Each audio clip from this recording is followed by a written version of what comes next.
Echoes of the Drakensberg. I stood at the base of the Drakensberg Mountains, South Africa's highest range, their peaks clawing 3,482 meters into the sky. The crisp morning air filled my lungs with the scent of dew-kissed grass and wild lavender, a fragrance sharp and alive. As a blind man, I couldn't see the rugged cliffs or sprawling valleys, but I felt the land's pulse beneath my boots, steady and ancient.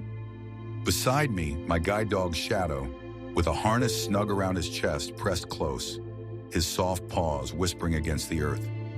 Each step crunched on gravel, a quiet rhythm under the golden sunrise, while birds, perhaps the rare bearded vultures that soar here, trilled overhead, their melodies ricocheting off unseen cliffs, painting a soundscape vast and wild. The trail steepened, my muscles straining as Shadow tugged gently at his harness, guiding me upward with unwavering care.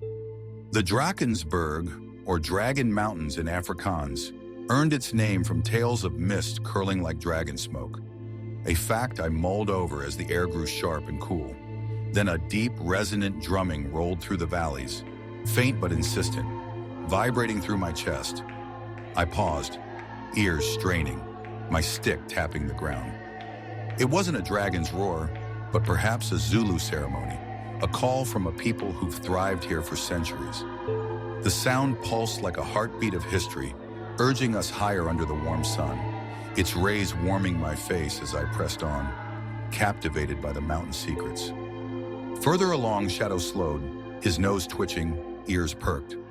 I heard footsteps, slow, deliberate, and a voice, weathered yet warm, broke the silence.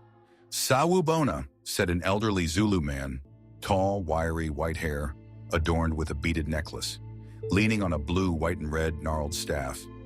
He pressed a tin cup of tea into my hands, its earthy steam curling up, rich with the scent of rooibos.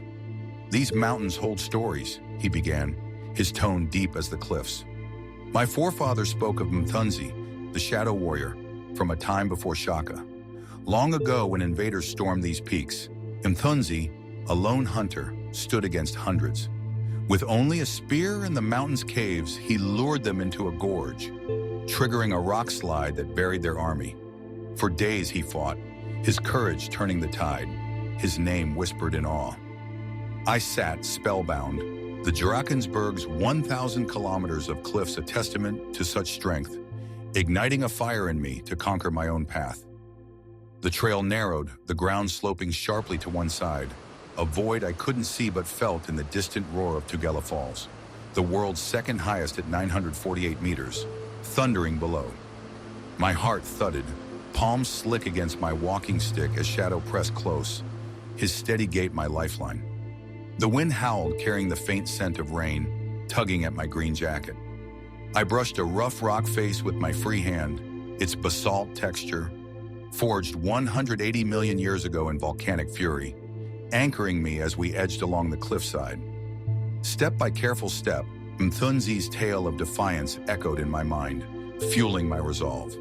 When the path widened, I exhaled, tracing the stick over the ground, gratitude swelling for Shadow's quiet heroism. A thunderous roar grew louder, shaking the earth beneath us. We'd reached a waterfall, one of over 600, that carved the Drakensberg's rugged face, its cool mist kissing my skin, the air thick with the scent of damp stone and fresh water.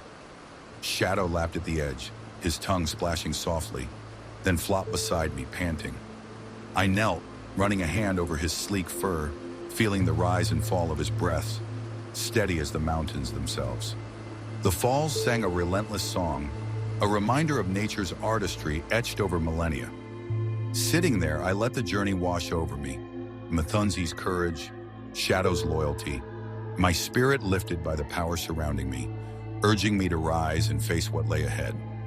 As the sun dipped lower, casting warmth across our backs, we rose to press on, the crunch of gravel a familiar companion. The Drakensberg's 35,000 sand rock paintings, some 4,000 years old, lay hidden in caves I couldn't see, their ancient stories humming in the air. Rare eland antelope roamed these slopes, unseen but part of this vast tapestry. The elderly man's tale of Mthunzi lingered, blending with the waterfall's roar and the drumming I'd heard earlier, a chorus of resilience. With Shadow by my side, my own shadow warrior, I was never lost. Together we'd face the mountain's trials, 1,000 kilometers of untamed beauty, and emerge stronger. Under a twilight sky, the echoes of history and nature carried me forward, my heart full of awe and purpose.